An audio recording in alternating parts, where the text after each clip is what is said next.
Hello and welcome back. It is Sunday, it is afternoon, and it is July. So, you know what that means? Camp NaNo happens again because it's both April and July. I'm your host, Morgan Hazelwood, and with me today I have the one, the only Doc Coleman. Oh, wait, you're on this side. I'm here somewhere. I'm here waiting on groceries as usual. So, Last time you had them put away, and I was the one like rushing to put them. yeah. No. Wasn't enough energy to order them yesterday. So we ended up doing a nice brunch to start off the day, and then we had to order groceries to replace all the stuff we ate. So That sounds pretty awesome. I yeah. got a lot of. I've been eating a lot of snacks this week, which is probably not for the best, but we already know I'm a snack fueled individual. A snack fueled creative machine, right? I mean, I also read while snacking and, browse the internet while I'm just snack fueled, period. Yep. So, anyway, I'm going to pop into the comments. We have MM Ward with us. Hello. She has foolishly, perhaps, joined the hashtag 7-day book challenge. Oh my goodness. I'm not a sprinter. I'm a marathoner. With Caro, Tamara, and Sky. Good luck. I hope you rock the bleep out of it. I wish, that was my style, but I can't. So what is the 7-day book challenge?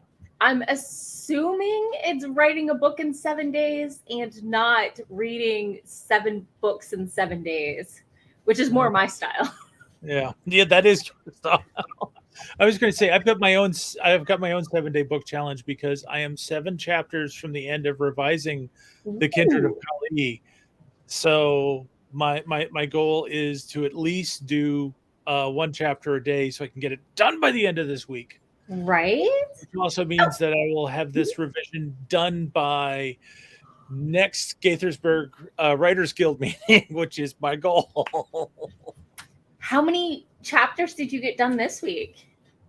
That's a good question. I'll finish saying hi to the audience. I haven't been keeping the metrics that closely, but Adrian is here. Hello and welcome. Adrian says, "Oh, I think." And hello, everyone. And the challenge from MM Ward is to write a novella in 7 days. And she's already 6K in. Nice. It's on Death and the ADA. Well, that's a antagonist right there. So I think I got at least 4 in the last week. Nice. I didn't exactly hit it every single day, but right. Yeah. You've got a holiday weekend. Do you have tomorrow off? I have tomorrow off, so I'm hoping to get 2 chapters in tomorrow to give myself a little breathing room. Yeah, that would be super awesome. Yeah. So I'm trying to not be tilted. Apparently I keep leaning to one side and I think my camera is level and I'm like, is it my chair? Is it me? I don't understand what's happening here. So I'm just trying to be more aligned I think it's the fact that your camera is not straight on towards you. It's cheated out a little bit to have less of the glare on the one side and more of the bookcase. Yeah. See, that way you get the glare, but the other way you don't get the glare, but you look a little tilted. Okay, as long as the angle of the camera and not me sitting that off kilter, because my alignment needs some work. So you need to take yourself in for an alignment. No. I did. I saw my chiropractor and my massage therapist last week. Mm-hmm. And my neck is still a little needs some work. But okay, popping into the comment, MM Ward's main character doesn't believe in supernatural or spiritual things. So even though death saved her life from a poisoned seafood buffet that killed 41 people, including her boyfriend, she decides he might be crazy. I mean, that's not death. That's not real. It was the salmon mousse. I mean, salmon mousse is pretty sus in the first place. Not really. Are the kids still saying sus? Is that still a thing? Or serial killer. I mean, there we go. Sorry, I was trying to get my microphone a little. Is my audio any better? Worse? Same? No, you're good. Okay. No, my thought was this, as long as people are playing Among Us, sus is still a thing that people say. Okay, that's good. Yeah. So I was actually playing with Audacity Friday night, just working on practicing voices and recording and whatnot. So figuring out where to put my microphone for that intimate narrator feel and sound and stuff. But, on a live stream, I don't need it quite so close. And I do need access to my keyboard, which I try not to type while recording audio. For narration, I pull out this microphone and I have to plug it into a separate recorder and record record onto a Zoom H4. Okay. And that gets me my best quality, and it's nicely isolated from any vibrations or anything. But it doesn't plug directly into the computer at all. Yeah. You were, a pro podcaster. I'm just a, I don't know. You're still keeping up a schedule. That's pretty pro to me. It's called I've videocast, and all I have to do is pull the MP4 out and upload it, because I started podcasting 3 years later. But I am consistent. You can grant me consistency. Oh yeah, consistency is huge.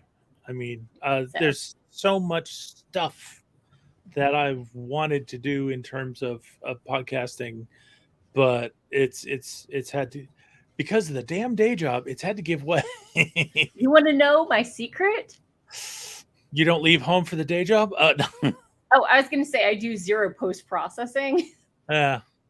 So that cuts out a lot. Like, if I did post-processing, I would never stop. And so by giving myself a weekly deadline and recording at midnight the night before, I can't obsess over it. At some point, I just go, good a frig enough, upload and roll. In those exact words. You literally have to be one and done, because you don't have time for retakes. Sometimes I do 2 or 3, but I do it all in one take. I don't crop together different takes and stuff like that. So, well, that's also because you're doing video. It's a lot easier to patch things together in audio, as long as the volume and the sound quality is consistent. There are tricks you can do to make them consistent, but yeah. Okay, that makes sense. So, I mean, as I said, the brother-in-law is a sound and video tech engineer as like his day job. So, okay, I didn't realize it was his day job. Cool. He used to work for Great Courses, and right now he works for old people homeopathy stuff. Interviewing doctors and whatever, that sort of thing, and getting their sound bites and things and stuff. Cool. So, but MM Ward says that the main character might think Death is a serial killer and not just crazy. I believe that people who are serial killers are crazy because they're missing a filter that the rest of us have, and that helps society function, that I believe is necessary. Yeah, there's definitely different kinds of mental illness involved. I mean, a lot of people consider anyone who's violent to be mentally ill, but most mentally ill people would not actually hurt anyone. Right. And in fact, they freak out about the idea that they would hurt anyone. Right. I think, I have a lot of impulse control issues myself, but my impulses are eat that bag of chips or finish this book and 2 sequels before bed on a school night. My impulses are just different. And I didn't realize until I was reading Hyperbole and a Half. Have you ever read her work? I have not read that. It's Ali Broche. And for a while, she was doing a blog, and she ended up doing a book and then a sequel book. And in it, and she has paint level artwork that is beautiful. She's the one who came out with the Better Pain scale with the whole "my boyfriend has Ebola" and or is actively being mauled by a bear. Oh, okay. It's pretty famous in some circles. But anyway, it sounds like one I'd like to see, but I highly recommend, and I think a lot of her stuff is still up on her blog if you want to see it. But what I was thinking about is she has this essay about how only her strength of will keeps her from acting on her baser impulses, like stealing candy from babies and shoving people over and grabbing this out from in front of someone. And I'm like, I don't even have these urges. Does it make you a better person if you're resisting these bad urges? Or is it a better person who never has those urges in the first place? Because I don't have to be strong not to be mean, because it never occurs to me to do so unless you count talking over someone. I was just saying, that really depends on your definition of better. Right. I mean, I don't know. I could go off on this, and the whole everything in human experience is a trauma reaction, and it's like, which is not far from truth. Yeah, and it's like maybe we'd all be better if we didn't have the trauma. Yeah. M.M. Ward says that many intelligent serial killers do not fit their crazy mold. They're methodical and terrifyingly so. I think that only pertains to believing that chaos and impulsiveness makes someone crazy. I think someone can be very controlled and rationalizing and do things that count as crazy because they don't respect the value of other human life. So, hello, SD, and welcome, Shannon. Good to see you. Welcome so, back. We know what Doc's working on. What is everybody else working on today? I am getting into that alpha read because I actually got my weekly roundup out yesterday. I know it's technically supposed to go up on Fridays, but if I get it out before my Sunday, I'm always happy. Okay. Friday night, I went through the chats I had with my alpha reader, and I took out and bulletized all the items she gave me to work on. Because last week I went through and she had like 20 inline comments, and that was it.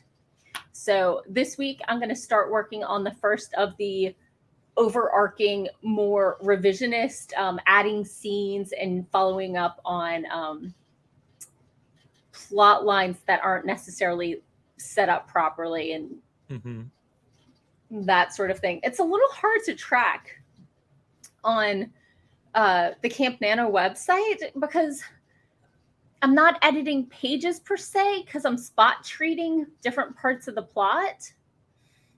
But I do intend to add about 2 scenes. So I don't know if I should put my goal as like 8,000 words or something, or if I should just claim the pages for giant chunks where I'm only really editing 1 chapter and then skimming till the next plot section. Thoughts? I'd be interested to hear what the folks in the chat have to say. I know that my way of dealing with editing has always been to mark where I started and mark where I finished and just count the number of words in between there. Well, when I'm editing front to back, that's what I do. But when I'm revising based on, hey, you need to beef up this scene, you need to add to this single plot point and set it up, where I'm not going straight from A to Z. Yeah, no, I get that. I mean, I tend to go front to back when I'm doing my revisions, but I will go so far and I'll hit a comment and it's like, okay, I see what you're saying. The fix isn't here. The fix is up here where I was in last session or the session before.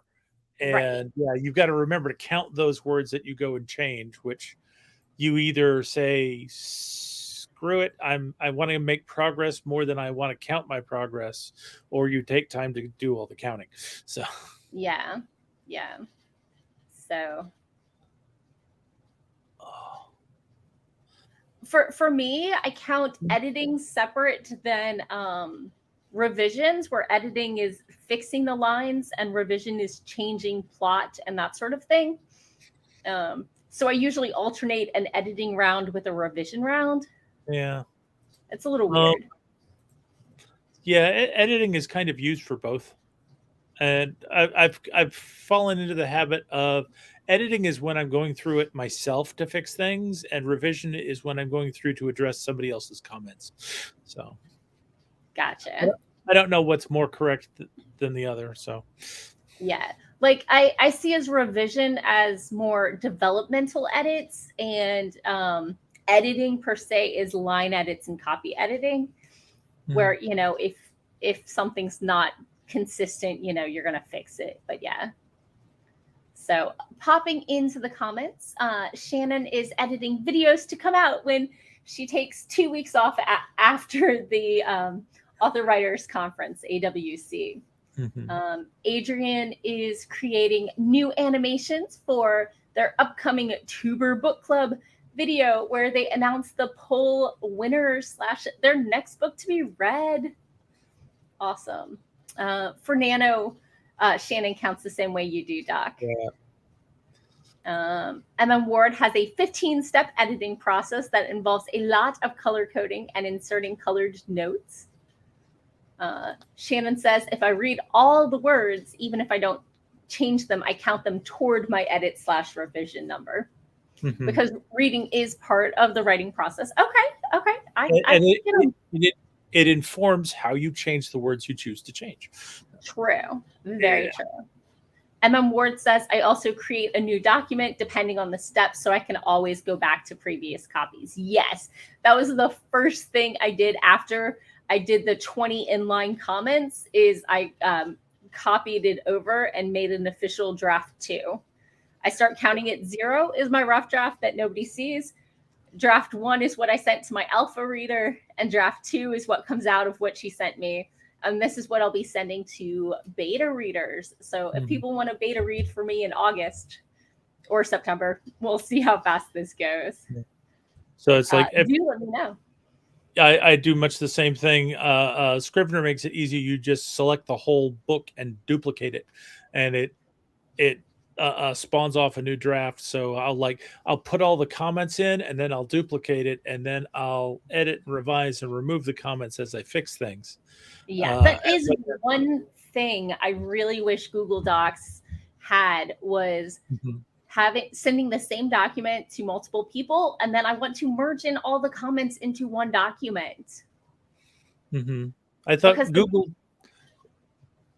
Google Docs let you send one document to a bunch of people, but then they were all editing the same document and they all could see each other's comments. Yeah, they can always see each other's comments, which is why I make several copies and do that. But I do, when I go to edit, my current method is to have like 6 windows open plus the draft I'm working on, and see where, and that it doesn't let you merge them back together again, does it? Yeah. Maybe it does, and I don't know how. If somebody knows, let me know in the comments below, because that is my dream, is putting all the comments into one document.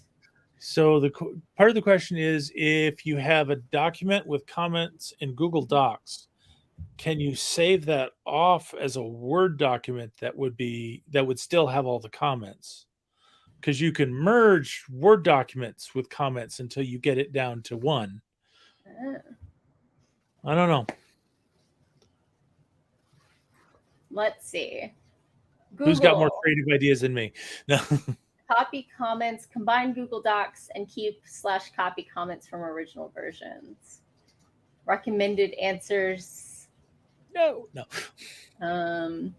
Sadly, there aren't any, but do put in a problem request report from 2019. If you requested enough, we might actually do it. So you can, when you copy a Docs document, you can now copy the comments over with it, but that's not necessarily what I want. So that means that if you could get it all into Word, you could merge all the documents together, and then you could pull it back into Google Docs. But the question is, if they're making the comments into Google Docs, can you get it into a Word? Yeah.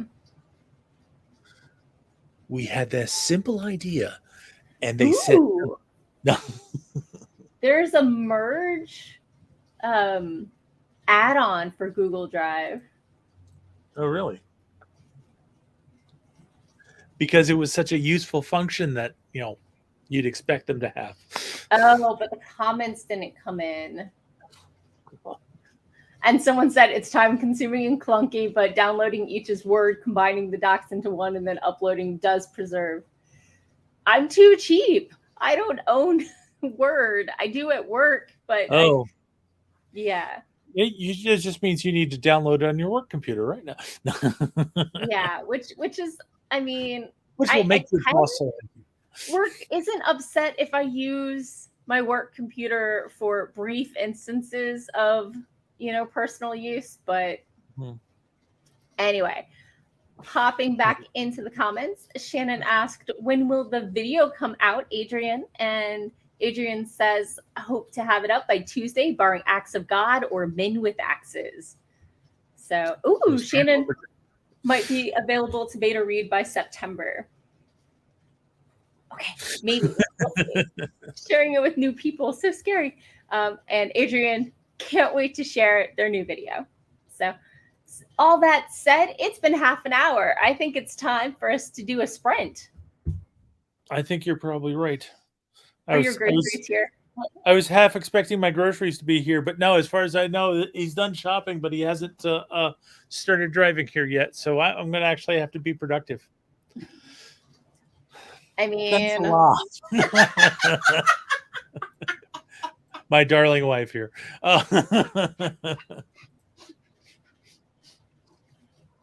All right, let's do a productivity sprint. And if I'm not here by the end of it, well, groceries arrived.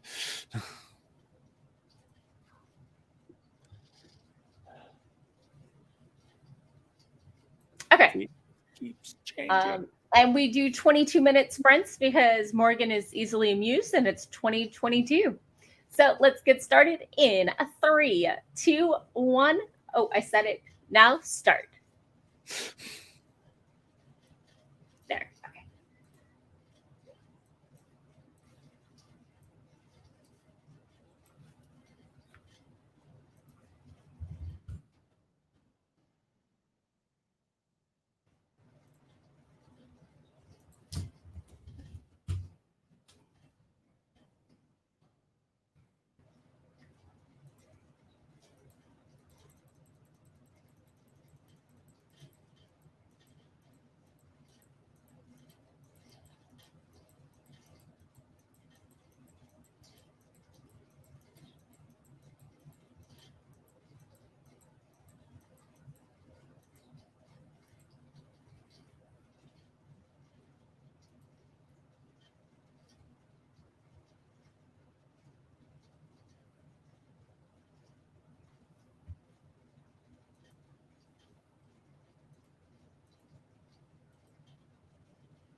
As an audiobook narrator, something that I do.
Careful, baby.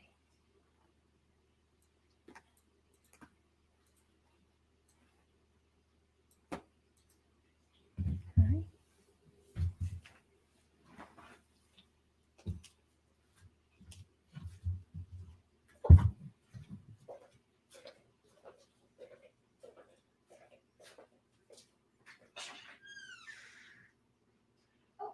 Hey.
And we're back.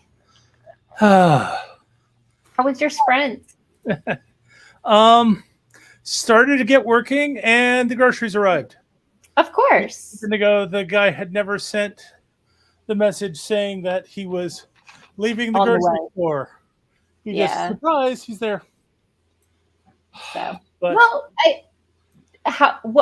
what percentage of you did not half expect that? this is true. I did kind of expect it. And at least it's out of the way now. Yeah.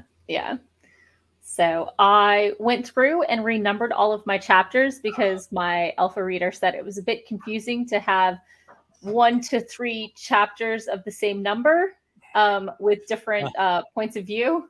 And she said, could they just go in order instead of chapter 2, Jana, chapter 2, Vasilisa, chapter 2, Ua. Yeah, it kind of needs to be, this is the order that the chapters need to be in when they're sorted afterwards. Yeah. Especially since Vasilisa had 1 chapter for every number, and the not octopus alien and her cousin had alternating chapters. So usually, but occasionally, everybody would have a chapter. So, Shannon suggested maybe it should be 2022 minute sprints, and I tried those in 2021. We started the year with that, yeah. but I think somewhere in the 20 to 25 minute range is really solid for me. And when I'm editing, I do prefer the longer sprints, and so I'm okay edging them up a bit. So. Adrian also filmed a new episode of Chronicles where they shut down their failed Patreon and instead launch coffee commissions where you can buy animations from them. Videos are coming. Pretty awesome. Shannon got 4.5 or 4.5 minutes of video edited in the first round, taking out pauses and ums and so forth. Nice. So sounds pretty productive to me. Well, at least I have snacks now for that. I mean, how are you expected to work without them? I don't know. It's these oppressive conditions. I know. At one point, I slipped away to get something to drink and accidentally opened the garage door to let Catechus explore the garage again. Yeah. He was starting to get in my face, and yeah, I know. I've had issues with HR coming up and insisting I do things other than my assigned tasks. Isn't that right, HR? Man. Have you done your HR training? You may have when heard. They come up and they yell at you, and you have to figure out what it is that they want. Did you hear my computer audio kick in for like 5 seconds? Yes, I did. One of my tabs, my Instagram, and I was just clearing notifications before I got started because I have a problem, was queued up because I said, problem. No. Have you seen the short reels of if corporate training were honest with the voice actress doing the... Oh my God, yes. Those are Right? hysterical. He has apparently seen it, but I don't think I have. I found her Instagram and I've been going through all of them in order instead of the random ones that get suggested to me. And that may have also triggered my spiral down the Audacity practicing voice acting again and narration. So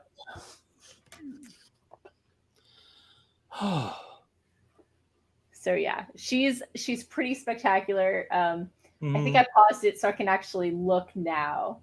Let me just shamelessly plug what I've been listening to. So what's the title of that again? That's if HR was honest? No, if corporate training modules were honest. And there's one guy, what's his name? That she always uses. Like, we are doing this because this very specific instance because so-and-so bleeped it up for all of us. Oh, they're hilarious, and I linked them because it amuses me, and I live in a corporate world. Mm-hmm. So, anyway. I find it interesting that if you use that, if corporate training modules were honest as a search criteria, it comes up with a Reddit that is labeled TikTok cringe. And it's like, okay. They are glorious. Absolutely glorious. So anyway, did we want to do some more? Did you finish putting groceries away? Are you ready to do some editing? Groceries are put away. I think I'm ready to do some editing. Boom. Fist bump. So, wait. As a reminder, next week you will be our home anchor. Ah, that's right. You're going to Sako and I will be driving back from Kentucky. From Imaginarium, right? And yeah. What am I doing at Imaginarium next weekend? I will. Oh, Friday, I'm talking about writing YA. Mm-hmm. Sunday, at 10 a.m., I'm talking about taming your squirrels, which is hilarious because just this week I got an assessment saying, yes, you probably do have moderate ADHD. Lovely. And part of this past Brent was me reaching out to my doctor to say, hey, I would like to get some recommendations for option A, which is therapy for coping techniques. Mm-hmm. The other is getting, the formal diagnosis because this was just an assessment. And the third option is medication. But I think behavioral. Mm-hmm. Let's start with therapy and then go from there. And escalate if needed. Rather than throw medication at it and not know what all the side effects are going to be. Mm-hmm. So, and at 1 p.m. on Sunday, I will be doing agents, log lines, and queries, a workshop. So, which should end at 3 o'clock, which gives us just enough time to grab food, throw ourselves in the car, and hit the road before the live stream on Sunday. Before we have to start streaming. Yeah. I found out on Wednesday that I had neglected to book our room. So I'm hoping there's a cancellation because we're staying half a mile away at a Red Roof Inn at this point. Oh, dear. So, at least you've got someplace, right? No. Yeah. We've got someplace to crash, and it's cheap. But I did get us waitlisted, and I should call back a couple times to see if anybody has canceled. So I saw some people flirting with canceling because they couldn't find roommates, and I was like, if that room opens up. How many roommates are you looking for? No. Yeah. So. Would you be really upset if the roommates kicked you out after we got there? No. Right. So, yeah. We need our downtime, and the person looking was an extrovert. So. Well, they won't be in the room anyway. True. But I met them once last year, so that's not my favorite situation for. They were nice enough. There is an insufficient level of trust to be asleep around this person. Right. They were nice enough, very high energy. Mm-hmm. So, yeah. Oh, speaking of cons. Speaking of high energy. No. I might have told Doc already, but I got accepted into WorldCon in Chicago this year as a panelist. I saw a lot of rejections for some amazing people, but I think they've done the WorldCon circuit several times, so they're looking for fresh opinions and stuff. Mm-hmm. So, super exciting. I'm sure they'll cycle me out in 2 years. Maybe I'll get published before then. That would be nice. I sent out 3 queries this past week. Mm-hmm. I'm back in the query trenches. No responses, but back in the trenches. I mean, it's only been a week. Oh, yeah. And as Shannon reminds me, I will be on the AWC in 2 weeks, the AuthorTube Writers Conference, where I will be pitching the traditional publishing process as a non-workshop for them. I've got the slide deck all ready to go. And yeah, so introducing author tubers who might be considering this whole traditional publishing process or needing validation that clearly that was not for them and they made the right choice for their own emotional, I don't know if I count as an author tuber. All I do is this, and this is really your stream. I mean, you don't have to stream to be an author tuber. Really? But participating in the community counts as being part of the community. So if you showed up to, some of the Discords and or discussion groups or Facebook groups, I think you might be able to claim it a little stronger, but yeah, you're still a regular streamer. This is true. I'm trying to balance my resources. Totally understandable. Totally understandable. Again, that darn day job, it gets in the way. Right. Shannon said they were looking for more traditional representation at the AuthorTube Writers Conference. Yeah, I think that I'm not so sure why more traditionally published authors aren't part of the community. So there we go. Shannon agrees. You're an author tuber when you participate and chat and leave comments on any AuthorTube stream. Yeah. So, okay. And then Ward got 316 words. Nicely done. And Shannon laughs at the idea of balance. Well, I kind of figure I need balance in order to make deadlines. And even when I'm not exactly making the deadlines, but to just get in the right neighborhood. Yeah. So on my assessment, one of the items was, let's see, here we go. No follow through. Do you need to have consequences, such as deadlines, to finish? As we have learned from Morgan, the answer is yes, a resounding yes.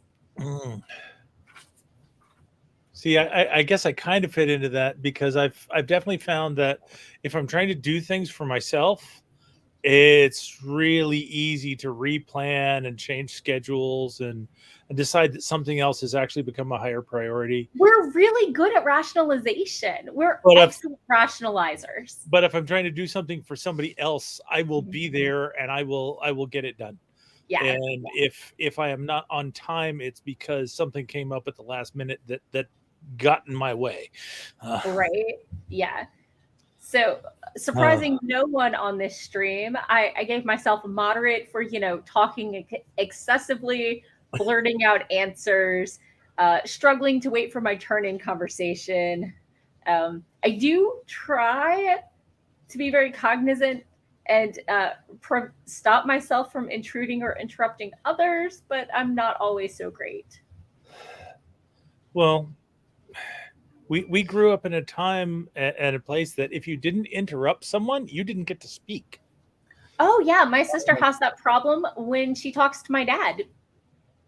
And he got so frustrated at the time. Everyone's like, let her finish, and interrupted him and paused and actually let my sister speak. Not that she's not a chatterbox too, but dad'll just talk over you. And some of it's that older cis white man, I'm so excited what I want to say matter. He sees conversations as waiting for his turn to talk rather than listening and interacting. Yeah. And his Facebook comments are the same way. There's a certain age that men get to where if they don't deliberately take steps to correct it, they will automatically assume that they are the most important person in the room, and therefore whatever they have to say is important and people should listen to it. And it's like, no, dude, no. I wouldn't say that he's selfish. I would just say that he's self-oriented. When it's pointed out to him, he cares, but he's not going to listen to no. And when I do Facebook posts, I'm like, could you reply to what was said rather than the random thought it triggered in your head? Yep. You can share the random thought, but acknowledge the comment first. Acknowledge that you got the post first. If you want to talk about a random thing, you have your own Facebook page to do that on. Mm-hmm. So Shannon understands. She says that her dad's the same way. Conversations are all about him. Mm-hmm. Yeah. His dad's most recent ex, part of their issues was she wouldn't let him finish her sentences. This isn't a most recent ex since Balticon, is it? No. He's still with her. No. I just was amused at your newbies party when he came in with his girlfriend and then proceeded to get in the way of my conversation with somebody else. And it's like, dude, you came here with your girlfriend. Now you're hitting on someone else. He is, they jumped a broom in 2019. Mm-hmm. So they're hand fasted. And once she's qualifies for Medicare, they may be making it legal. Mm-hmm. But she has some health concerns, and she also has like a speech disorder. So he doesn't mind as much when he finishes her sentences, which is like godsend for him. And there may have been a discussion where it was like, Dad, why you weren't listening? And he said, I asked him to get his hearing checked because I thought he was having hearing issues. And he said, oh, no, it's not that I couldn't hear you. It's that I'm depressed and stopped listening. Like, that was the better option. Anyway, overshare time. Yeah, treatment time. Anyway. Yeah. But we should probably do another sprint and like clear the palate from that. Right. He doesn't need medication. He needs a new partner. Please. His NRE is a hell of a drug. New relationship energy. So anyway, so let's go ahead and do another sprint. And so let's get started in 3, resetting the timer. 2, done. Start.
Oh.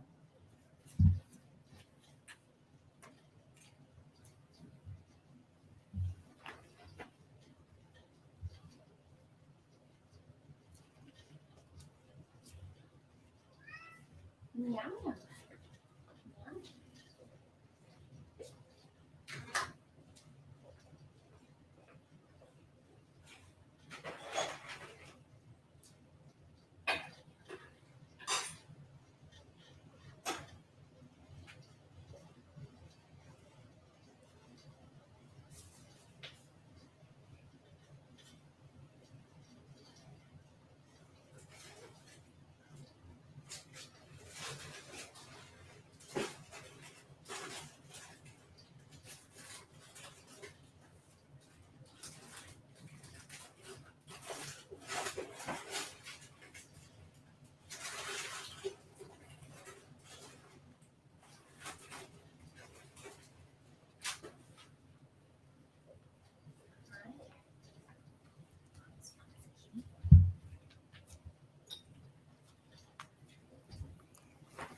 And we're back.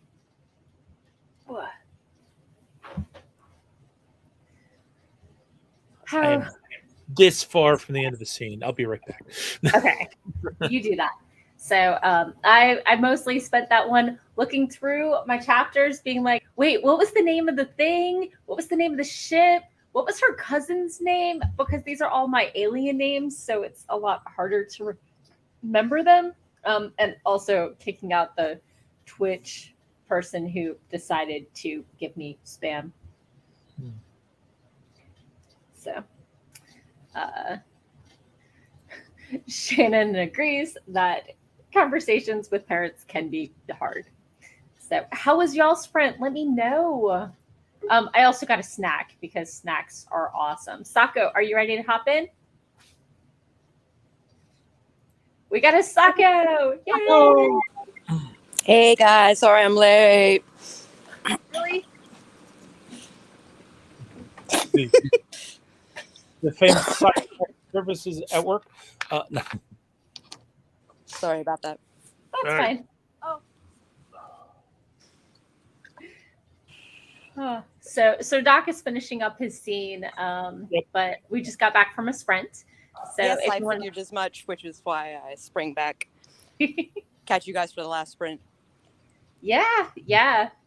Assuming we don't go another sprint, who knows? Oh, you know what? I would be around for that. Yeah. Yeah. I have a scene I'm trying to write, and I'm trying to remember enough to write it. So I've been doing some research and some snacking because that's how I roll. What is researching without snacking? Right? That's what I'm saying. Yeah. So Shannon finished the first round of editing for her video, got it down to 8 minutes total, and thinks she's done for the day. Right on. And Ward got 392 because she's on a roll. Nice. And Shannon says hi. Hi, Shannon. And I finished my scene. Oh, good. So I've basically, this chapter is a short scene up front and a longer scene in the back. So at least I've got the front part of it done. So. You got the front of the mullet. You got the business part. Now you got to do the party. I got the business. Now I got to do the party in the back, which is kind of funny because my characters are literally driving to a party. Yes. That's great. Driving or flying? Are they in the dirigible? They're not in the Argos right now. They're driving from his lordship's uncle's country home to the palace of the local Maharaja. Do they have cars or carriages? I wasn't sure on your tech. They have cars. Okay.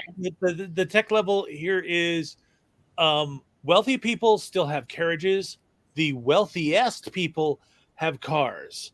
And gotcha. The Maharaja, being the wealthiest person in this area, has a really fine car that he sent out to gather them together. Very nice. Very nice. So Shannon is popping off to grab some dinner and hang out with the family. Thanks for joining, and I'm glad you got through that cut of your edits. Have a good evening and a great weekend. Indeed. So, Sako? Yes.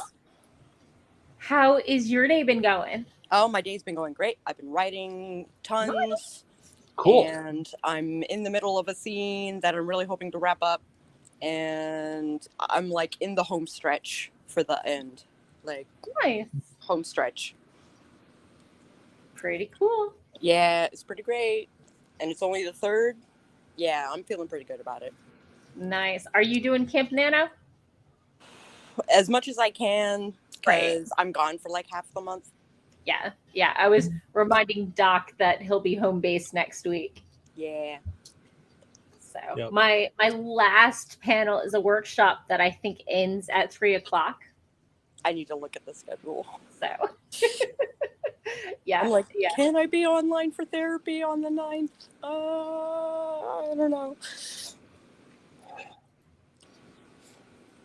Don't know. Might work. There's a chance that, lunchtime will be fine for non-panel times? I'm scheduled Friday and Sunday, so I have not looked at when I am scheduled. yeah. Did she email it to us, or did she just post it on the thing, on the site? I think I was emailed, but I could have looked at the site. I don't remember at this point. It's been a little while. It's been a little while. Yeah. Yeah, it fucking figures. But I copy pasted it into my weekly roundup, so it's been in there for like the last 2 weeks. So I was just looking at that. Yeah. Being like, oh yeah. So I wonder. Author Goddess asks panels. Yeah, we're going to be at Imaginarium. Sako and I are road tripping to Kentucky next weekend. Yeah, so from Imaginarium Virginia. is a very writer-focused convention. Mhm. And we do all kinds of like writer-themed panels. Yeah. So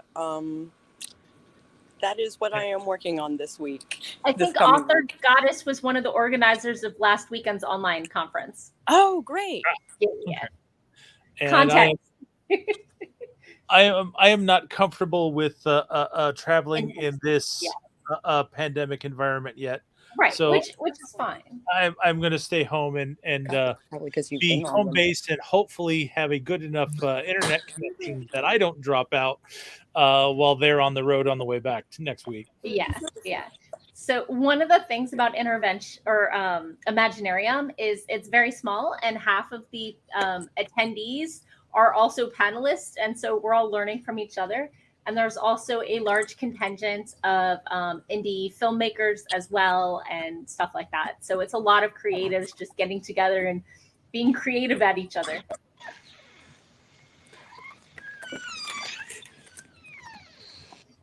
I thought it was a cat. Sorry, it's a squeaky door. It was a cat. Yeah. Author Goddess says, oh, cool, and good times when writers get together. I agree. So, well, what do you say about another sprint? A sprint sounds awesome. I can switch to my computer and actually get some writing done. I like it. So let me just reset this timer for 22 minutes and we'll get started in 3. Sure. 2 seconds. Writers are, in fact, it is known, the best people to hang out with. Mm-hmm. So, okay, 2, 1, start.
Gentle.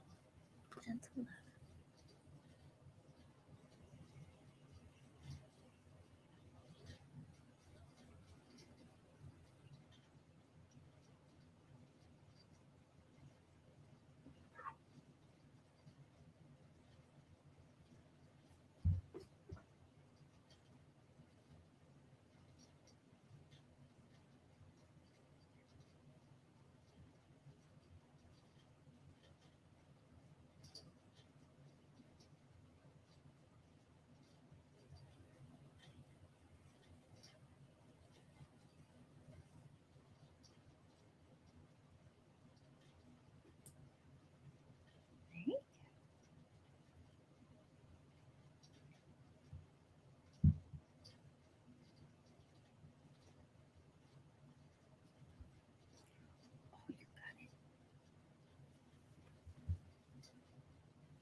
Attack the toy and not the mama. Toys, not mamas.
No.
And we're back.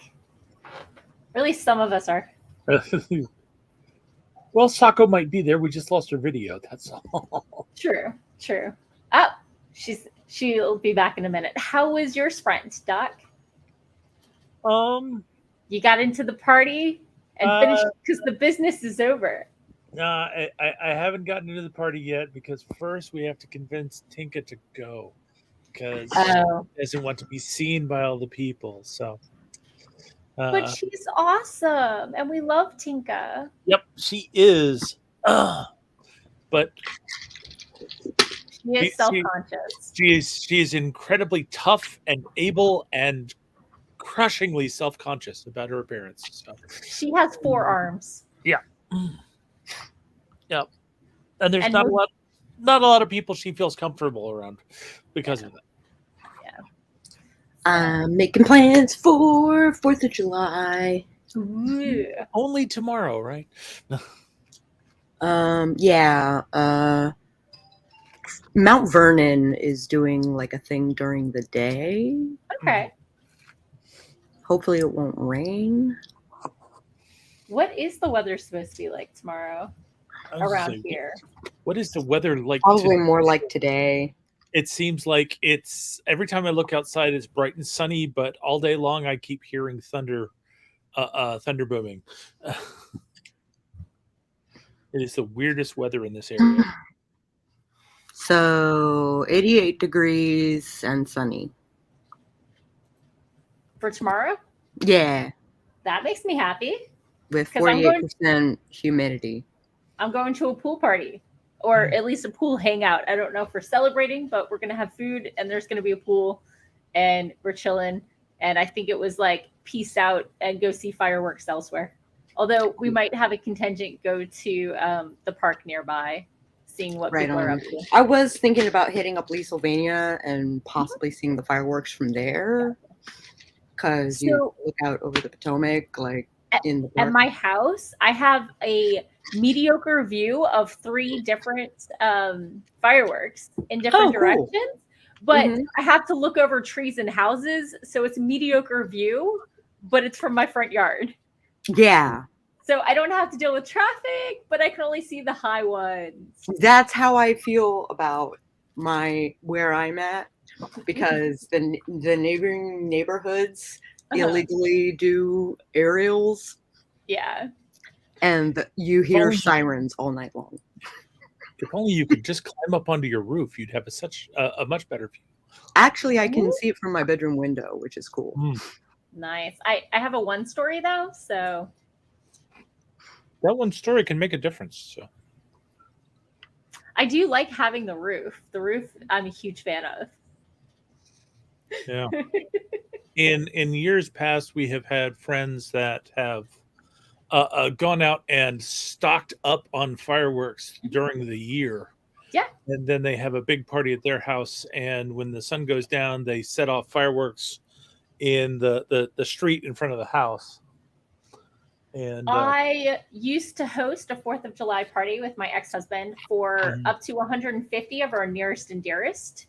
And we would have friends hit south of the border in Carolina and come back with tons of fireworks. And I would hose down the yard and the fence. And my parties had 3 rules. 1, hydrate, because people are not used to drinking outside in 90-degree weather and never hydrate enough. 2, don't get stupid drunk. I expect you to know your limit and, respect it. And number 3, only sober people play with fire. Yes. With spinning fire or setting off fireworks. Only sober people.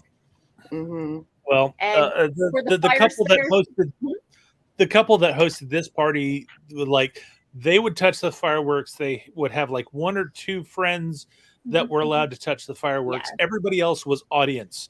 Damn it. Yeah, that's predominantly what we did. We had, some bricks we'd set it up on, and 2 or 3 people would, be in charge of setting them off for whatever comes in. And I would be there with the hose just in case. And we also had high tension power lines in the backyard.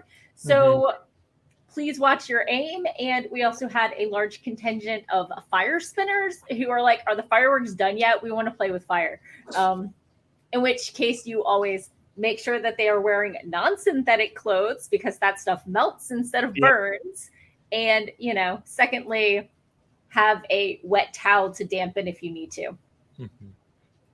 So. Yeah, I don't think they ever had poi spinners at their parties, but they always had a good fireworks show. But unfortunately, we will not be doing that. I don't even know if they're holding the party this year, but they had to drastically reduce the number of people because of the pandemic, and so that used to be a good time for the 4th of July. I hear you. So popping into comments, Kelly swung by. Hello. He promises he's not that difficult to love, but it's been a good day. And he was about to make a snack run before he decided to drop in, and plans to listen when he gets back while illustrating. Very nice. M. Ward says in Colorado, they are only allowing public displays and aerials on the 4th. And they say if you start a fire, you pay for the firefighters. It does help that we're in Virginia, which, especially in Northern Virginia, which is half marsh. We're fortunate in that regard. Yeah. But the police are still enforcing, at least around here, they're still enforcing aerials, anti-aerial stuff. We have a fair amount of rain in the past week or two, so that, definitely. Yeah. But I think the fireworks that are set off that I can see are like at sports arenas, but I don't know. I don't know if they're official or not. Oh, right. One might be like the city and one might be like the Parks and Rec or something, but okay, so here's the deal. Kibby is from the West Coast. Okay. And this is her first year in the East Coast. Yeah. And she's never seen like a 4th of July shebang. Never? Do they not have those on the West Coast? They probably do, but they're not as patriotic as, say, going to Mount Vernon. Yeah. Oh. Right? Yeah. So, which will have live music and tours, and I'm trying to decide if I want to do a tour of the house with her. It's kind of like you stand in the designated line and just kind of take a tour of the house. Yeah. There's going to be a bread maker. And there's that gorgeous park right past Mount Vernon. Just the lawn. Yeah. Oh, yeah. I'm kind of feeling getting a picnic or something and hanging out on the lawn. Yeah. They're gonna do fireworks at 1:30 p.m. So that's kind of interesting. That's a choice. That's a choice. Unusual choice, but yeah. But they're gonna do it over the Potomac, so the East Lawn will be right. Oh, gorgeous. And it's like $30 a head. Yeah. But it's going to be nice. Okay, next year. No. Right. So I need to double check with them if they want to do a tour of the house. And apparently there's a cruise. There's like a photo cruise, which is $11 more. Mm-hmm. Do it. I know, right? Especially since on the cruise, you'll either A, have air conditioning, B, have somewhere to sit, or at least get that nice water breeze. Yeah. Yeah, I would think the water breeze would be the most likely. With a smaller subsection of people going for the concessions on the boat, because only the people on the boat can get to the concessions on the boat. Yeah. So, popping into the comments. Yeah. MM Ward said that no one is supposed to set off groundworks like the ones that spin on the ground or stay on the ground. Yeah. Colorado's such progress. We were in DC when my dad got one of those where you mount it on like the fence and it spins. Yeah. And there was this black streak in our yard for years after that. Because it burned the turf so much.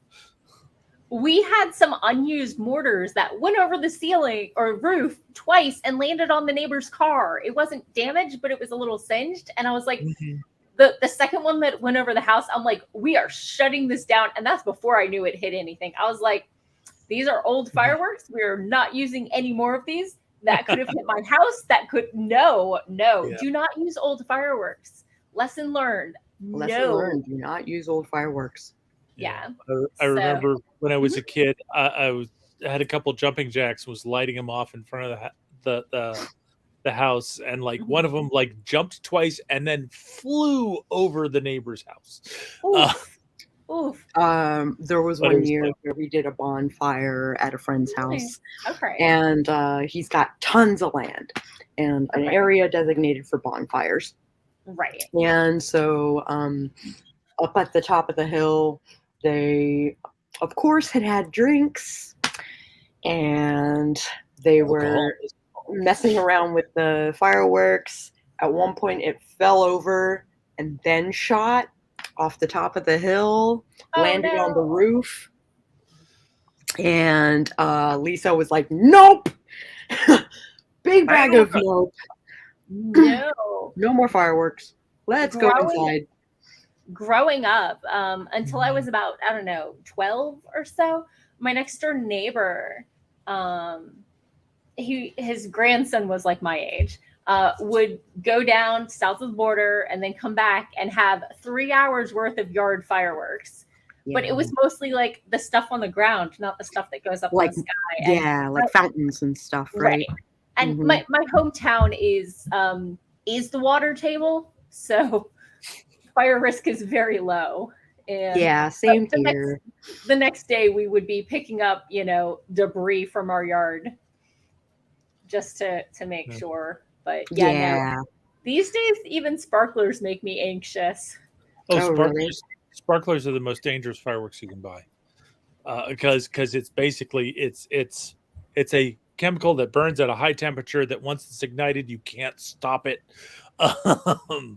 And small children run around with them. I saw a thing from a fire department saying, hey, if you let children play with this 3,000 degree sparkler, make sure they are standing still and not running around. Yeah.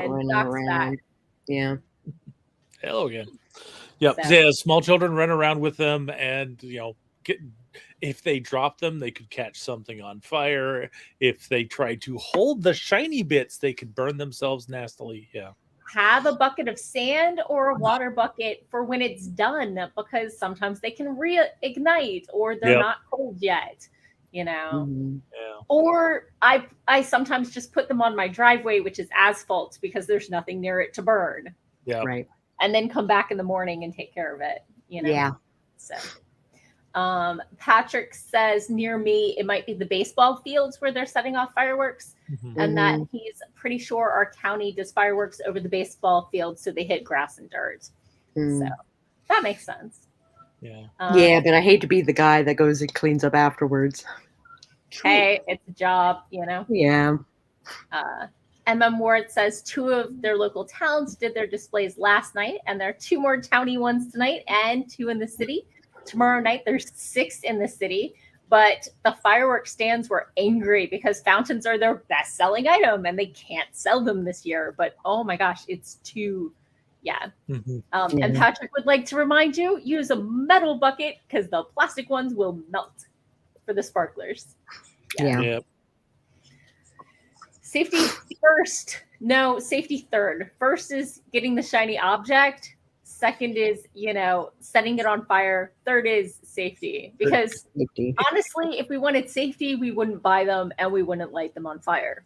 Yeah, I just lay them on the asphalt when they're done doing the thing. I don't know.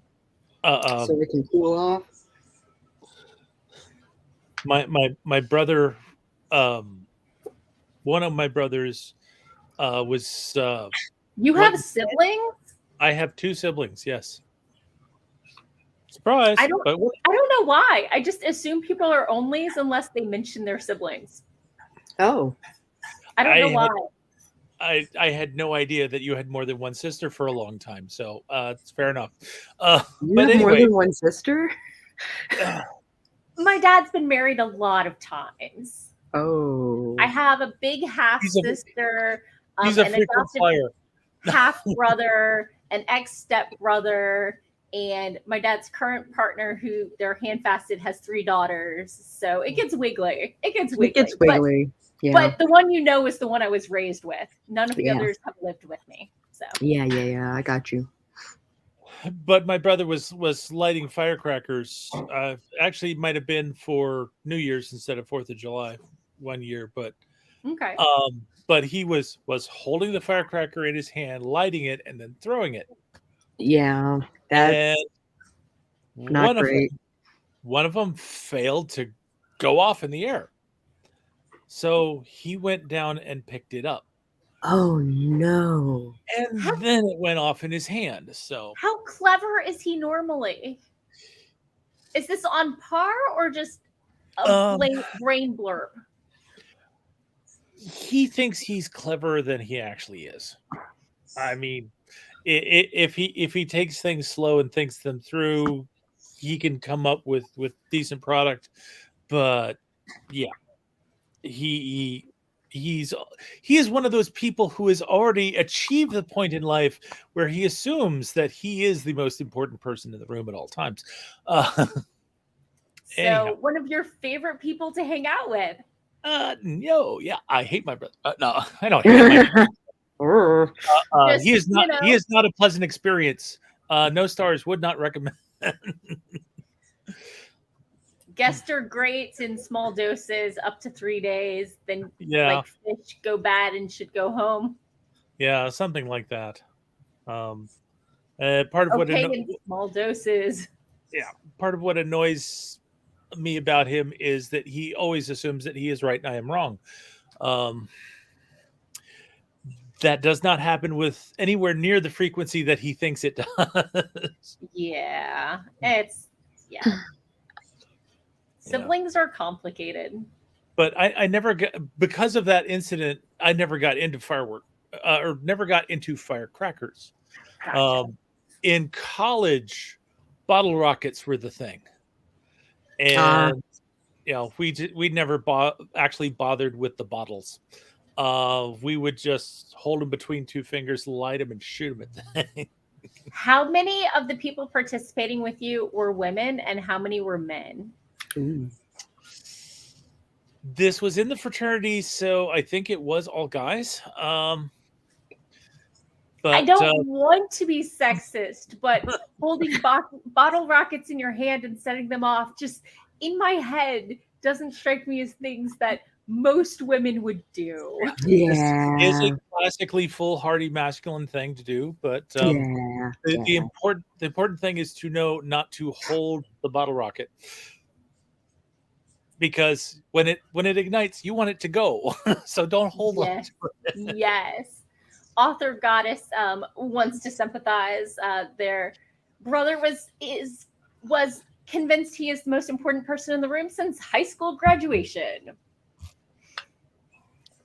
Yeah, my sister has that problem as well, in that she often thinks she is the most important person in the room. She is the hero of her own story. That is for well, we're all heroes of our own story, but and sometimes you have parents that reinforce those feels. I have had parents who are very careful about not playing favorites, but for those who don't know, I am an identical twin, and so it's easy to see what you're doing at what age. Oh, you would have never let my sister do that. Well, she's the same age and experience level and everything else. So she's right there. Right. Yeah. So. Oh, ha ha ha. Karmic bonus. He's about to get out of prison after more than a decade. Does he still think he's the most clever person in the room? Yeah, that's a good question.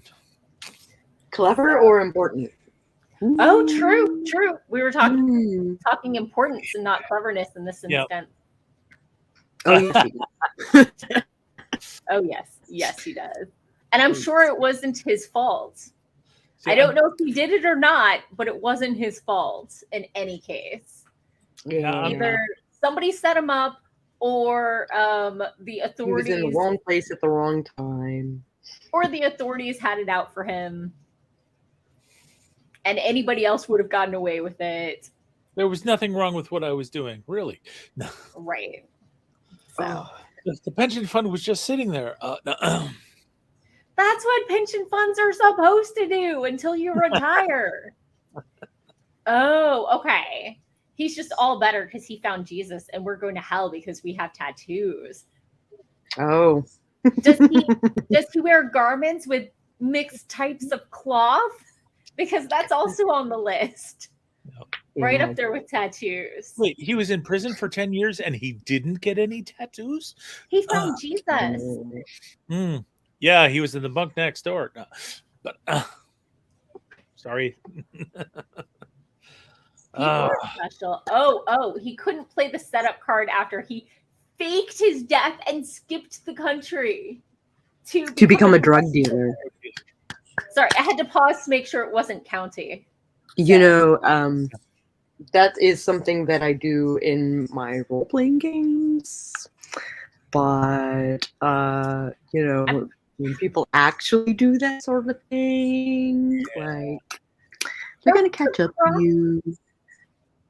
The problem is real life doesn't have to be believable. You can throw as many tropes in somebody's decision-making tree as you want in real life, whereas in stories, it has to be rational and reasonable for the characters to do it. These are the kind of people that make it difficult for us to write compelling stories. Right.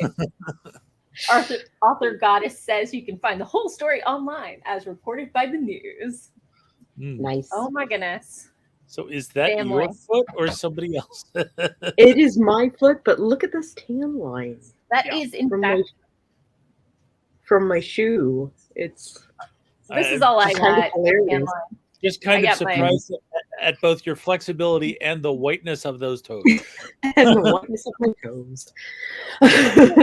People are really bad at reading entire posts. I posted on Facebook. I'm like, hey, my Fitbit died. Does anybody want the accessories? I got a new one. And I had 3 people say, hey, why don't you get this brand or that brand or this other brand? And nobody say, hey, I want the accessories. And I'm like, clearly I buried the lead because nobody read the last sentence that says I've already ordered one. Yeah. This was a giveaway post. Read the whole post, please. Yeah. It's one of the reasons why I have shortened how I do my content. Like, you know, that my RPs are I've been posting my RPs as blogs. And it's about 10 minutes worth of reading. Sure. Right? But the average attention span is about 2 minutes. So, all of my dances, most of my videos, most of that stuff is only 2 minutes long. Yeah. You missed the part at the beginning of the stream where I said I got a moderate on a assessment from my doctor on whether or not I have ADD. Oh, cool. Speaking of people having 2-minute attention spans. So it's not. I can only imagine what it's like with someone with ADD, that. Yeah. You know, your attention span has got to be shorter than 2 minutes. Or the hyper focus. Yeah. Hey, I get hyper focused too, but I don't have ADHD. I didn't know I did. I think it's the OCD that does it to me. I can see that. Yeah. Yeah. Well, there's a whole family of neurodivergent disorders that are similar to ADHD. Growing up, I always saw stuff about ADHD, and it was like, well, I have that behavior and that behavior, but these things aren't problems for me. Yeah. And it was always a little confusing. It's like, stop making these profiles and telling me that I fit them, but I'm not suffering from this. And it was only until later in life that they went and categorize giftedness as a different form of neurodivergence. And it's like, wait, I tested as gifted. So this explains why I have all these common things. And it's like, now I'm hitting the point where it's like, yes, I am suffering from some of these things. Yeah. And definitely the environment can definitely make things worse. You know? So I've been struggling a lot with executive dysfunction, just getting started if I know it's going to be complicated. It's easy to do things I know I can knock out in an hour, but things that are going to take longer. Getting time management in singular projects is a skill. Yeah. It is an acquired skill. Yeah. So we're going to start with some behavioral therapy, and then see if we need to escalate to anything else. Hey, CBT is Buddhism in practice. You know, like mindfulness is like a terrible buzzword, but it works. Yeah. So, I mean, as I said, it's just an assessment to see if we need to pursue further. It has not been a formal diagnosis, but first you assess if it's even a problem. You just kind of like took a goofy test, and the test came out moderate. Yeah. It did come from my primary care physician, though. It's not like I just Googled it. Right. So. No, thank you for not Googling it. Author Goddess says, from a psychological perspective, the reason to get a diagnosis and especially treatment is to maximize function. Yeah, definitely, 100%. So. And I know I've had friends who've been diagnosed with ADHD for a while ask me for help to keep them on task and to help them break things down to figure out where to start, or once they've started, keep them from getting distracted from stuff. And it's like Trello and internal deadlines, even if they're not external deadlines. Yeah. Those don't work for everyone. As we were talking earlier, internal deadlines don't work for me. And as I've said before, like with my writing stuff, I'm very motivated by momentum of I've done it this many times in a row, I can do it again. But I've never applied that to my day job. And maybe I should be applying that to the people who are paying me money. So our author Goddess said, I've had to talk Hubs down a few times because he thinks a diagnosis will land him in a psych ward. No. You can hold a job. Yeah. Severity matters a lot. It's all about getting the help that you need so that you could do this. So here's the thing. It's when you are a danger to yourself or others that you go into a psych ward. Just because you get a diagnosis, a diagnosis just means that they know what is causing your symptoms, and therefore they can figure out how to treat it. Like treating OCD is really hard. They still haven't completely figured it out. So I'm on a whole cocktail of meds trying to do it, but really it's up to me as to like using CBT in order to stop a fixation before it starts. Right. So although I can't think about getting a diagnosis without the Crazy Ex-Girlfriend song popping in my head, so I just threw that in the chat. Where she's like, I have a diagnosis, I know what it is, and now we can move forward. It's not me being weak or not able to handle it. It's, there's something wrong with something unbalanced about my mental chemistry, and if we can get that straightened out, we can work better. So my mother is of a generation where, a diagnosis is a weakness, right? So I should benefit from some talk to, especially when it comes to her depression. And I know I inherited her depression, and like she thinks she's being strong by just dealing with it, and I'm like, it's okay that your daughter's are in therapy, but Yeah. come on, Mom, like you could totally benefit. Yeah, it's really the difference between, it's like, are you successfully managing it on your own? Mhm. If you are successfully managing it, more power to you. But there will come a point in your life Mhm. where the pressures get too much and you're not managing, and you need to be able to turn to help and know what kind of help you can get and how to get it when you reach those points. And help doesn't always mean being institutionalized. No. No. You know, help might be an emergency medication. Help might be a emergency therapy session. Like it's not always an institution.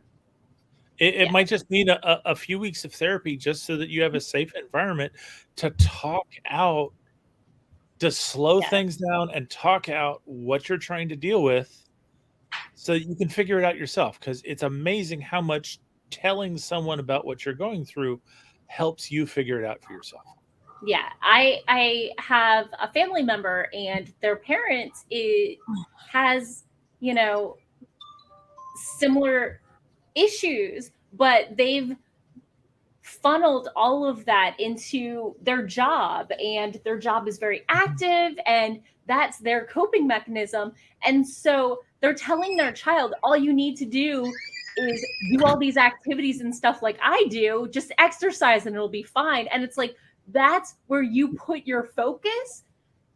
That's how you handle it. But just because it works for you doesn't mean that coping mechanism Doesn't work for everybody. No. And it was like, oh, just do this instead of medication. No, which led her to taking her medication inconsistently.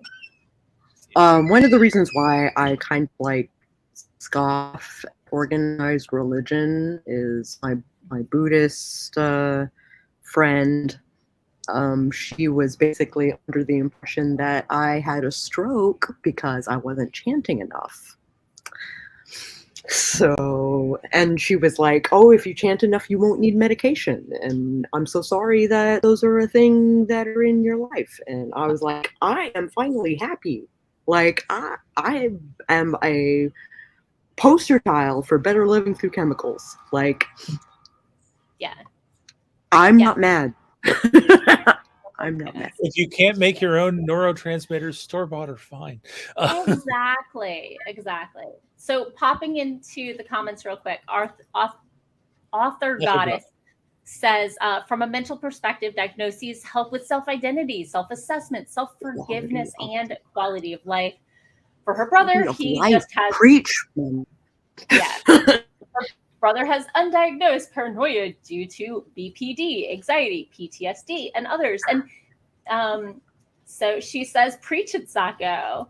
Author Goddess's mom asked me why I went to therapy after what my brother did. I'm like, what? It wasn't shocking enough that I might need someone to help me process it who's not emotionally invested in the situation. I mean, therapists are great because they're not, trapped in the emotional response to the person you're reacting to. And we live in the US. Help might mean an emergency day off. Really? FMLA. Yeah. And it's like, if you have someone you can talk to, that's great. But you also have to realize that they're opening themselves up in order to hear your problems. They may need help themselves to deal with it.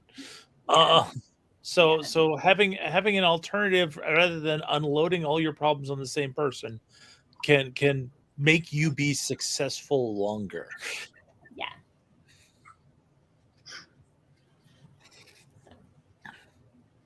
Yeah. Yeah. But coping with BPD and PTSD and paranoia due to PTSD and stuff like that sounds like you could use both therapy and medication. Yeah. Yeah. Author Goddess says, that's my issue with Hubs. He likes to use me as his therapist and I don't get paid enough for that. And that's so true. And you know, And you're not. I can be a lover or Unless I you're can be actually a a therapist. psychologist. I cannot be both. Yeah. I cannot be both.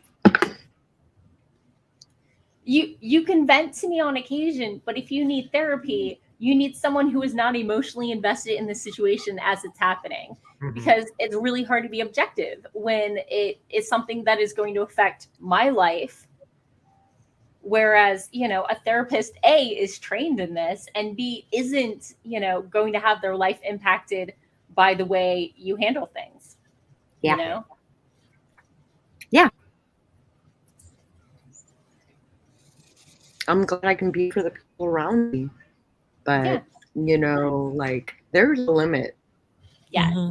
I can be tier 1 support. I cannot be tier 3 support. Yeah. You know, the low level stuff I can help with. Hey, I've been tier 3 support, you know, and like it's the Buddhist in me that kind of like has me doing tier 3 support for someone, you know, like I've done a lot for Kibby. Like I've done an epic amount for Kibby. So, and like, so far so good. Good. That's so good to hear. So far so good. I'm turning sideways so you can all see Catechus taking his bath. And I just moved back so my cat is a slug. On my chest.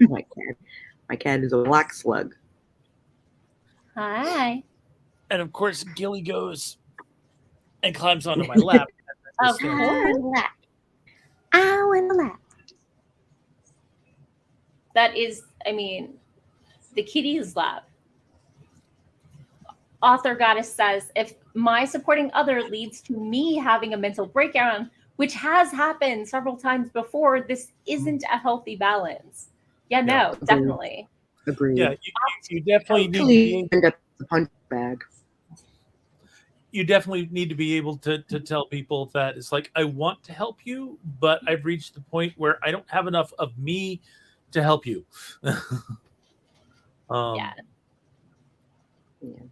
Yeah. When it reaches crisis level, I would prefer you use a professional because I can do my best, but I'm not a professional and I don't know that, you know, I'm going to guide you in the right way. They might have better coping techniques or, you know, exercises that can help more that I just don't know of because I'm not trained. They might be able to prescribe drugs, what can get your paranoia under control. Or at least know someone who can. Yeah. Right. Exactly. So, because a psychologist and a psychiatrist, totally different things. Yep, that's true. Yeah. So it's just, you know, finding one that you gel with, I've heard can be a struggle, which it is hard. Seems like a really high burden. I love my psychiatrist. Okay. My psychiatrist listens to me and he understands like the cause and effect of like medication versus you know, like how it's having effects on my life, right? But like confiding in him, so I went to BetterHelp. Okay. And I love my therapist. Yay. I love her to death. But it's like $260 every 2 weeks or a week or something like that. Like it's fucking batshit. So the real problem with a lot of therapy is getting it affordable enough that you can do it. Because unfortunately, a lot of therapists aren't doing insurance, and a lot of BetterHelp doesn't do insurance. As a whole. Well, I got that from the price quoted. Professionals aren't allowed to use insurance to get help. So therapists go to sites like BetterHelp because it's kind of under the table. You see professionals, that's not the problem. But I know some people with BetterHelp and were required to be in therapy. Oh, that's messed up. It's like one of the purposes of insurance is to help Subsidize. keep things working. So it's like that's So ridiculous. we don't hit crisis situations. Yeah. If you maintenance is so much cheaper than crisis. Mhm. I consider myself very lucky that my husband works for the state. Mhm. So they covered a week of me in the hospital Mm. to include medication, to include 2 weeks of outpatient, to include like Yeah. all that stuff. So like I am checking my privilege because not everybody has that benefit. Yeah. So popping to the comments, author goddess says, I told Hubs he needs to get diagnosed and therapized, or my therapy would slowly become sessions of me headbutting him out of frustration. Just And then- headbutting into That submission. makes Right? sense. I mean, I headbutt my partner all the time. But you know, he has goats, so you know, headbutting is a Is a sign of affection. exactly right. So an author goddess would like to throw shade that insurance scams the country out of low-cost healthcare. And Yay, That welcome to was not the America. original purpose, but that's what it's been twisted to become. Yeah, welcome to America. so Yeah. oh, did we want to do another sprint or are we done? I leave that up to you. We've definitely been chatting for a minute. You good with Yeah. me doing the sprint? We have feels. Okay, I'm good. Okay, let's do it. Let me see if I can find the tab with the buzzer. So, okay. You're in the way. So that was a little heavy, but you know, sometimes we get heavy here. Yeah, that was a lengthy mental health discussion in the middle of an author. So, darn the man and make the words. Yep. So let's do Well put. it. Well put. In 3, 2, 1, boom.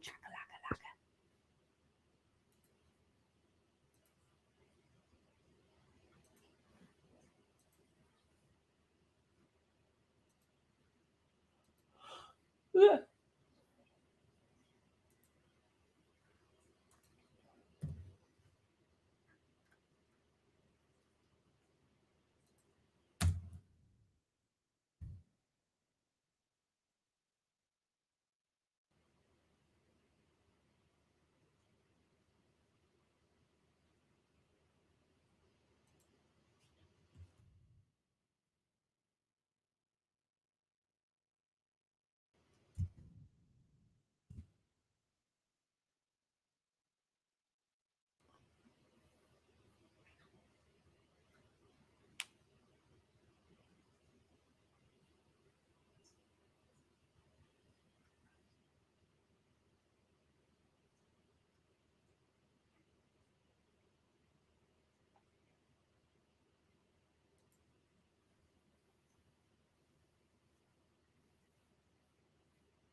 How about no?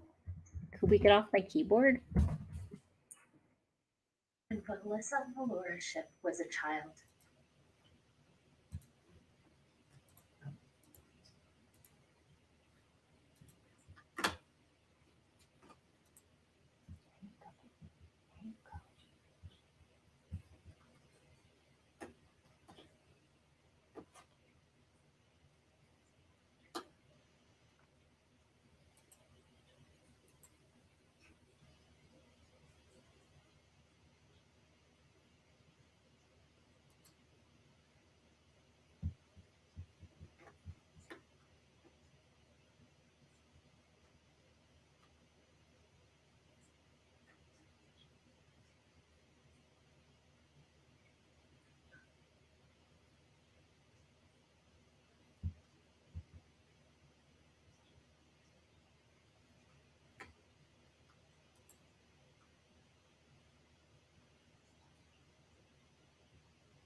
gentle. Ow. Ow. No, gentle. Ah. Ow.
And we're back.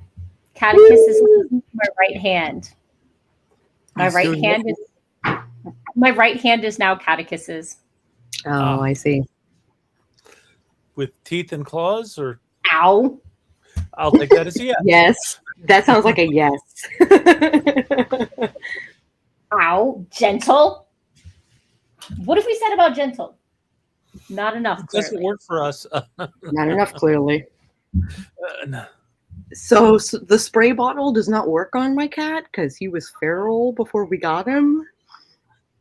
And rain apparently did not bother him, so Catechus needs a safe word. Catechus does respect the spray bottle in the face, so oh, okay. I am fortunate to that Mhm. extent. But yeah, so Yeah. I figured out what this scene is going, and I finally started to make words, and then somebody claimed my hand. First, they walked across my keyboard, closing all my windows, and apparently starting a recording of me reading my synopsis aloud, in case you caught like 2 words of that. Whoops. Yeah. Oh, now he wanders off. Now I have 2 hands. Now you have 2 hands. I have like all the power in the world. Well, I leave it up to you as to whether or not you utilize the time you have both hands, or if you're calling it a night. I mean, I could do another sprint, but I know I could use another sprint. Doc. You need. I'm good. I've just gotten to the fun part of this scene. Okay. Yep. I might heat up some food real quick, but I'm up for it. Cool. So what I did was I'm adding a scene to my space fantasy right now. Just like establishing more of the daily activities for the space aliens before we get into the we get into the issues, you know. And establishing the rapport between the different crew members and that sort of thing. But to do that, I stole the first couple pages from what used to be their first chapter, or that point of view character's chapter. So it's hard to say how many words I've written. Maybe a page, maybe, but you know, it's getting there. Yeah, the one problem I have with all this stuff is like, even though I'm adding and cutting, I end up doing more adding than cutting. So yeah, me too. I have space though. I have space to expand. Mine's an adult sci-fi fantasy, and it's only 82,000 words. I could go another 40K and still be fine. Yeah, so. I'm currently at 105,300 some words, and it's like, I feel great with my like 15,000 word story, my novelette. You're drafting, but I'm revising. No, I'm not drafting. This is second draft. Oh, nice. This is second. Okay. Well, it's novelette is a decent size in and of itself, but yeah. And I'm converting my RPs to blog form. Right. I'm a little behind, so because I played a lot yesterday and today, so I'm slowly porting stuff over. No. Okay. Well, and I try to average like 11 minutes per read time. I try to do that, but some scenes are longer than others. Yeah, no, that happens. And I've been posting it by scene. Okay.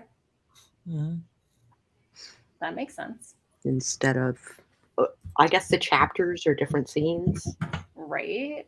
If you want to think of them as chapters.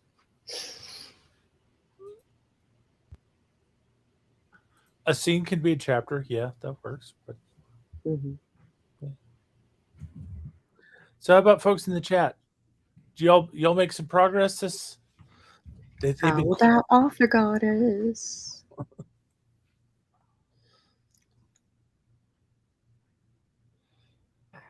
Save the project. I can close the project so the cat can't make it suddenly start talking at you again. That would be good.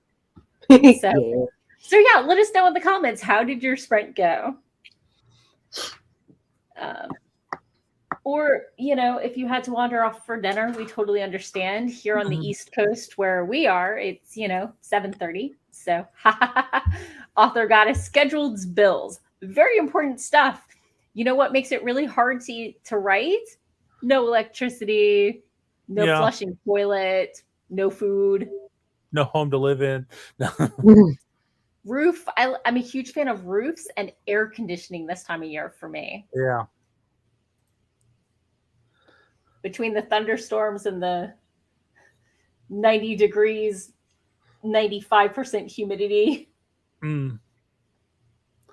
That moment when your summer goes to the hell setting. No. I mean, I'm in Virginia for the next 3 months. It's going to be hazy, hot, and humid with a high of in the mid to upper 90s. Chance of afternoon thunder showers. Check back in September for a different weather report. Mhm. Author Goddess says where they are is they're a bit chilly right now. It must be about to rain. I do prefer the rain in the evening rather than the afternoon because afternoon rain turns immediately into steam, where evening rain cools things off. Interesting. I don't know. Today's like 11 in the morning rain kind of broke the heat. Yeah, I will agree with you that I definitely prefer it when the rain cools things off. Yeah. As opposed to when it rains and then evaporates again and then rains on you And again. then you get mist on top of the humidity. And it's just steam. It's not mist, it's steam. Low to the ground steam because it all just like evaporated, but it's condensed in the air. So Author Goddess says, I have a weird thing where my body temp is more likely to reflect the weather than it is the surrounding air. Okay. And does lakeside count as on the coast? For certain purposes, yes. It definitely counts for wind effect. And snow effect, too. Lake effect snow is a thing. Whereas, I grew up on the coast, well, on a river that, would rarely get cold enough to cause any snow and would usually prevent snow just where I was. I shake my fist. So, okay. It sounds like people are up for another sprint. So let's do it. I'm going to reset the timer. I'm going to go ahead and share it again and let's get started in 3, 2, 1, boom. And I'll be right back with some food.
Gesundheit. Thank you.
And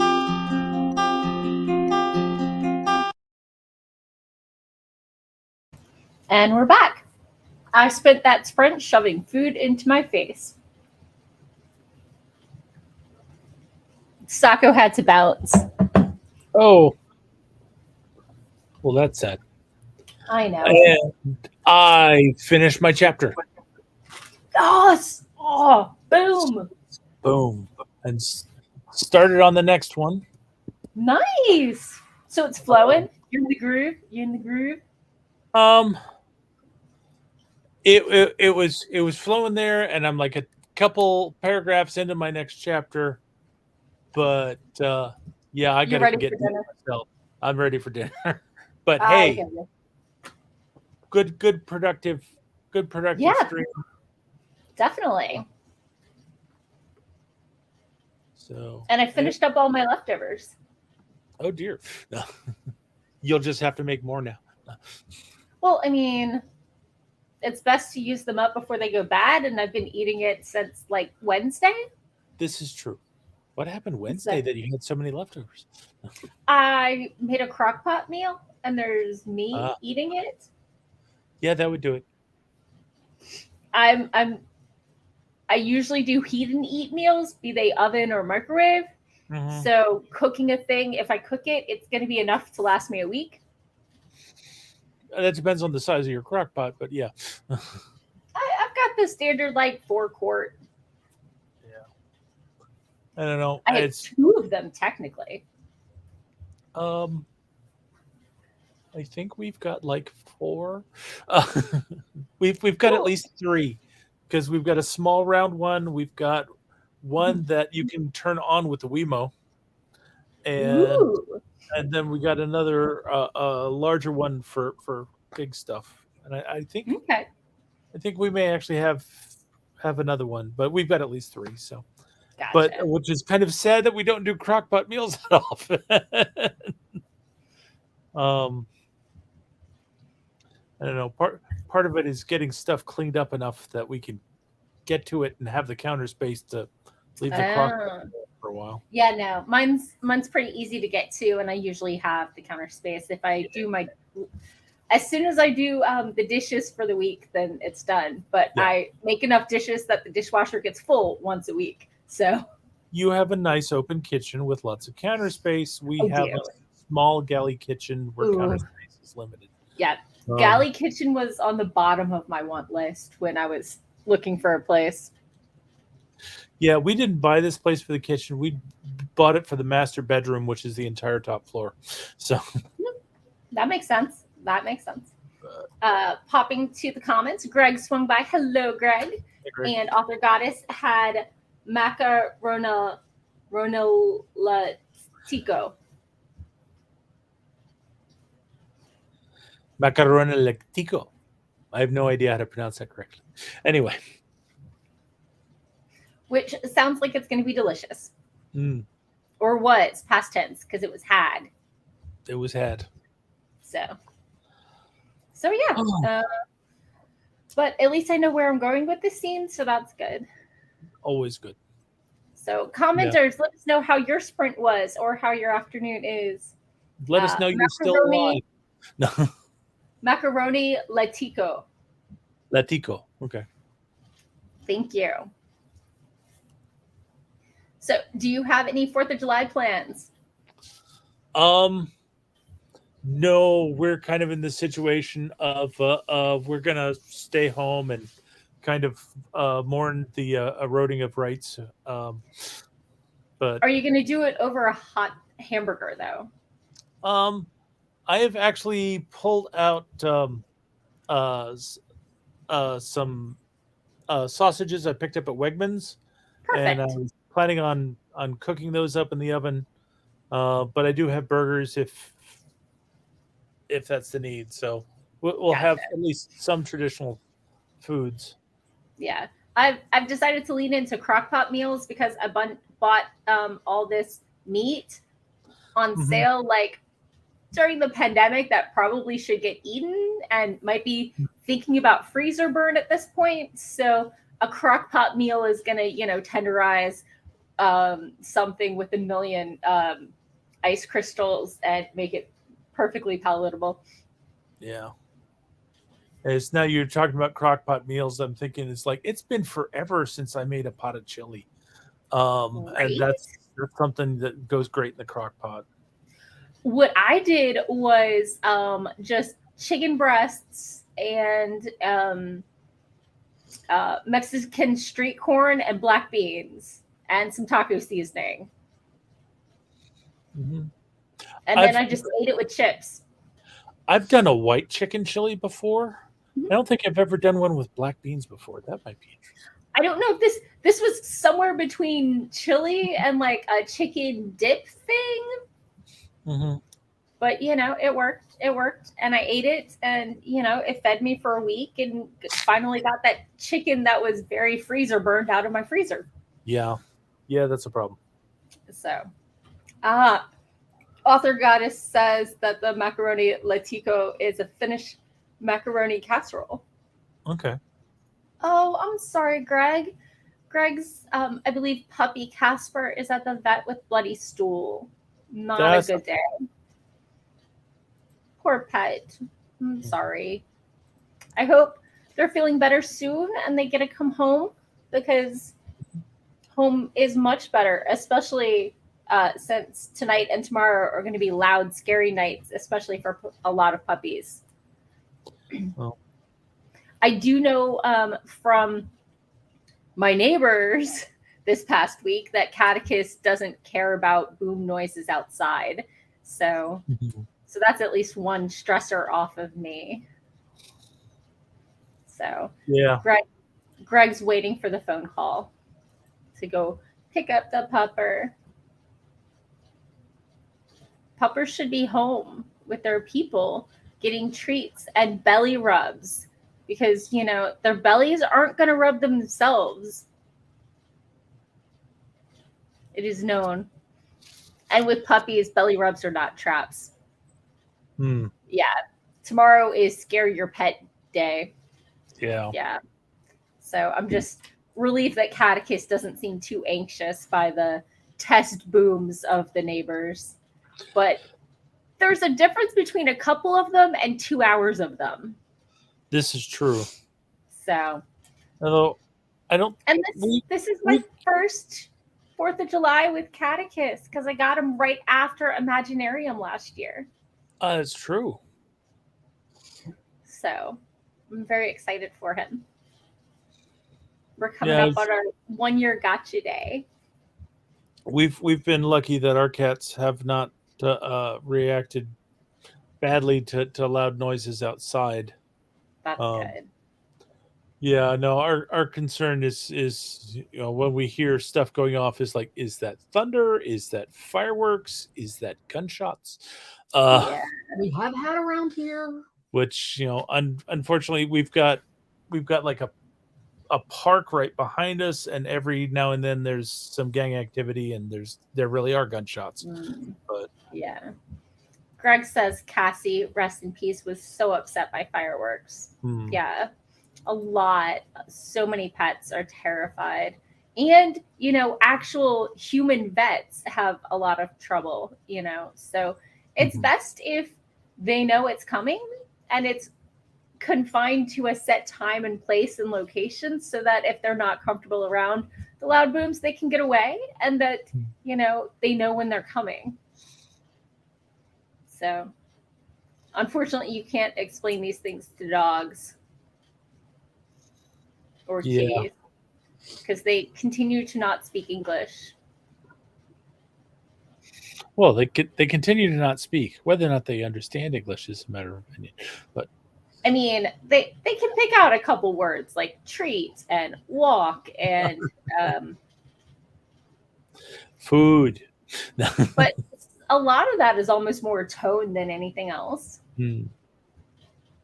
They've trained you to, use a term for something you're giving them. Aw, she had a blanket to curl up in. I know some people have had luck with like the thunder vests and stuff for their pets. So I'm going to hang out at a friend's pool and then probably come home before the boom booms. But maybe hit a nearby park. We'll see if there's interest and what the weather's looking like and how much oomph I have left. Because as I said earlier, I've got a very mediocre view of 3 different sets of fireworks. So. Okay. My wife was looking at videos of flooding in Yosemite, and apparently it's really bad. Oh, dear. Actually, this one's Yellowstone. Oh, so sorry, not Yosemite, Yellowstone. But all right. On that note, I hope everybody had a pretty good start to their Camp NaNo if they're participating. If not, we're halfway through the year. If there were things you wanted to get done this year, it might be time to start. Or it might be time to revise your goals for the current situation and your current, amount of oomph you've got going towards your stuff versus general rage at the world. Rage. No. Against the machine, right? That's what we're supposed to rage against. So it's always the machine's fault. I mean, if you had better requirements, I would write better software. You have to actually tell us what you want it to do, not how you want us to do it. Give us the freedom to make it work the way that it makes sense for us, but you have to tell us what your end goal is and not change requirements halfway through because you thought of 5 other things. Or because you saw something flashy on TV. Pretty much. So anyway, tell the nice people where to find you. All right, nice people. If you want to find out more about me or if you want to read my books, you can, if you're watching on YouTube, you can look at the links down below. And if you're not watching on YouTube or you just can't be bothered to look, you can search for Doc Coleman Steampunk, and that will take you to my homepage, doccoleman.com. It'll also help you find my Amazon author page. And from there, you can go to my various books and read small samples of my work and decide if it's right for you or someone you know, because it does make a great holiday gift, whatever holiday you're celebrating. Birthdays, Earth Day, Sunday, whatever holiday. Yes. And I'm your host, Morgan Hazelwood. I am an actively queering fantasy author. I've got one short story out there by Dark Recess's webzine. And next week, I will be coming to you live with Sako from the road because we will be on our way back from Imaginarium in Kentucky, where I will have talked about writing YA, squirrel taming, and agents, loglines, and queries, the workshop.